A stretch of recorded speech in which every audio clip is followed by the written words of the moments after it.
ഈ വീഡിയോയിൽ സുഡാനുമായിട്ട് ബന്ധപ്പെട്ട വിഷയമാണ്. ഇതിനു മുമ്പ് സുഡാനുമായിട്ട് ബന്ധപ്പെട്ട ഒരു വീഡിയോ ഞാൻ ഇട്ടിട്ടുണ്ട്. അതിനകത്ത് ഈ സുഡാന്റെ നിലവിൽ നടന്നുകൊണ്ടിരിക്കുന്ന ക്ലാഷുമായിട്ട് ബന്ധപ്പെട്ട ബേസിക് കാര്യങ്ങളൊക്കെ ഞാൻ അതിനകത്ത് പറഞ്ഞിട്ടുണ്ട്.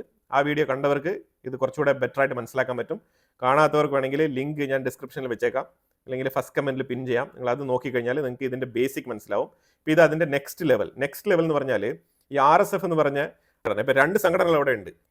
ഇതിനകത്ത് മെയിനായിട്ട് ഈസ്റ്റ് സുഡാൻ, വെസ്റ്റ് സുഡാൻ എന്നുള്ള നിലയിലാണ് ഇപ്പം 2 പാർട്ടായിട്ടുള്ളത്.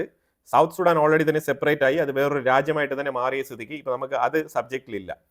ഇപ്പം ശരിക്കും എൽ ഫാഷിർ എന്ന് പറയുന്നതാണ് പുതിയ തലസ്ഥാനമായിട്ട് ഈ RSF എന്ന് പറഞ്ഞ സംഘടന അവർ പ്രഖ്യാപിച്ചിരിക്കുന്നത്. ആ എൽ ഫാഷിർ എന്ന് പറഞ്ഞ നഗരം ഇവർ കീഴടക്കിയിരിക്കുകയാണ്. ഇപ്പൊ കുറെ നാൾ കൊണ്ടേ ഈ എൽ ഫാഷിർ തലസ്ഥാനമായിട്ട് ചിത്രീകരിച്ചുകൊണ്ട് ഇത് ഒരു ക്രിട്ടിക്കൽ റൂട്ടാണ്. ക്രിട്ടിക്കൽ റൂട്ട് എന്ന് പറഞ്ഞാൽ ഇത് ഡെസേർട്ട് മേഖലയിലൂടെ കള്ളക്കടത്തൽ, അതേപോലെ സ്വർണ്ണക്കടത്ത്, ആയുധക്കടത്ത്, പല രീതിയിലുള്ള കടത്തലുകൾക്ക് വിധേയമാകുന്ന റൂട്ടാണിത്.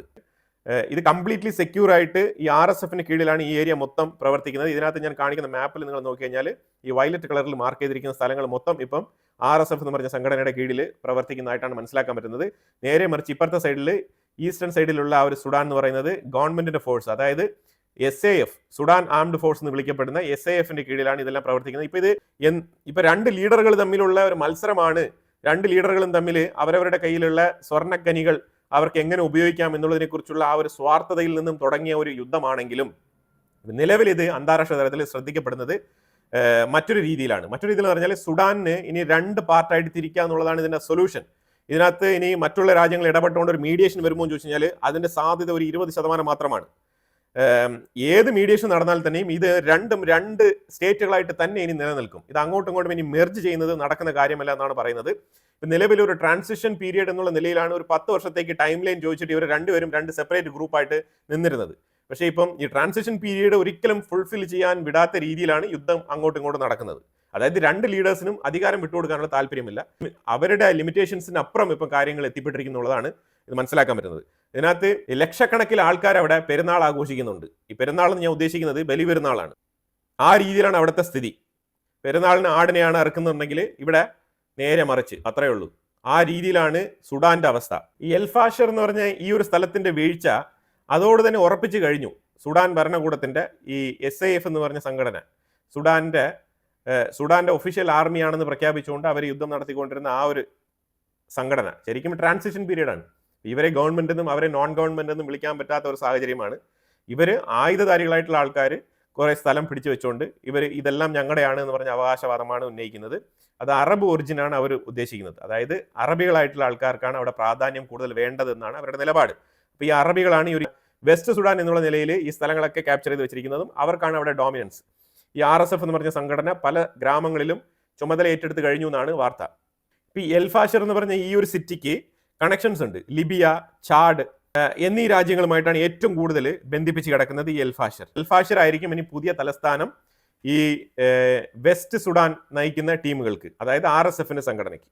ഇനിയിപ്പം SAF എന്ന് പറഞ്ഞ സുഡാന്റെ ആംഡ് ഫോഴ്സ് എന്ന് വിളിക്കപ്പെടുന്ന ആ സംഘടനയ്ക്ക് കടൽ തീരവുമായിട്ട് ബന്ധപ്പെട്ട് കിടക്കുന്ന ആ രീതിയിലുള്ള പോർട്ട് സംവിധാനങ്ങൾ ഇതെല്ലാം ഉൾപ്പെടുത്തിക്കൊണ്ടുള്ള ഒരു ഏരിയ ആയിരിക്കും കിട്ടുന്നത്. അതാണ് അവരുടെ ഏരിയ ആയിട്ട് മാറാൻ പോകുന്നത്. ഖാർത്തൂം എന്ന് പറഞ്ഞ ആ ഒരു ക്യാപിറ്റൽ കേന്ദ്രീകരിച്ചുള്ള സുഡാന്റെ ഭരണം അവസാനിക്കുന്നു. അതാണ് മനസ്സിലാക്കേണ്ടത്.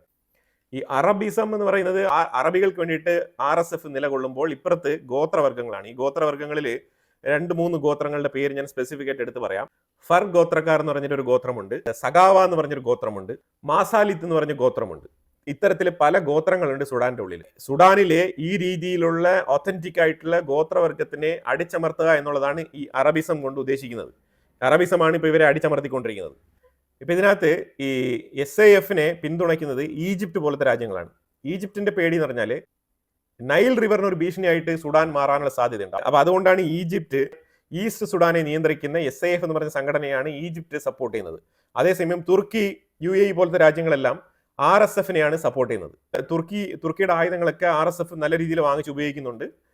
അതേപോലെ ഇപ്പോഴത്തെ ഈജിപ്തിന്റെ സഹായം SAF എന്ന് പറയുന്ന സംഘടനയ്ക്കും കിട്ടുന്നുണ്ട്. അറബ് രാജ്യങ്ങൾ അവരുടെ രാജ്യ താല്പര്യം സംരക്ഷിക്കാൻ വേണ്ടിയിട്ട് അവരവർക്ക് ഗുണം കിട്ടുന്ന രീതിയിലുള്ള ആൾക്കാർക്ക് അവർ ഹെൽപ്പ് ചെയ്യുന്നു എന്നുള്ളതാണ് ഇതിനകത്ത് പൊതുവെ മനസ്സിലാക്കാൻ പറ്റുന്നത്.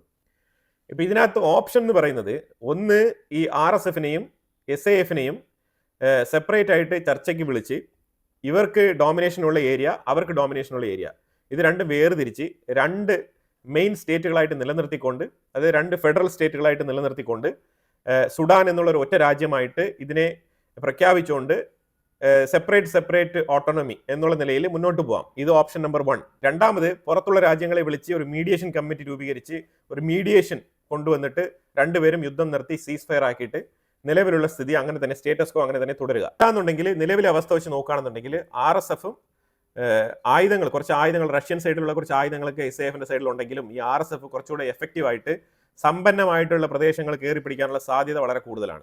ഇതിനകത്ത് ഇൻവോൾവ് ആയിരിക്കുന്ന ഫോറിൻ കൺട്രീസ് എന്ന് പറഞ്ഞു കഴിഞ്ഞാൽ തുർക്കി, റഷ്യ, UAE, ഈജിപ്റ്റ്, ഇത്തരം രാജ്യങ്ങളാണ് ഇപ്പോൾ ഇതിനകത്ത് ഇടപെട്ടിരിക്കുന്നത് ഈ സുഡാനുമായിട്ട് ബന്ധപ്പെട്ട വിഷയത്തിൽ. ഇവരുടെയൊക്കെ തന്നെ ബാക്കപ്പ് തന്നെയാണ് അങ്ങോട്ടും ഇങ്ങോട്ടും മാറിയും തിരിഞ്ഞൊക്കെ നിൽക്കുന്നത്.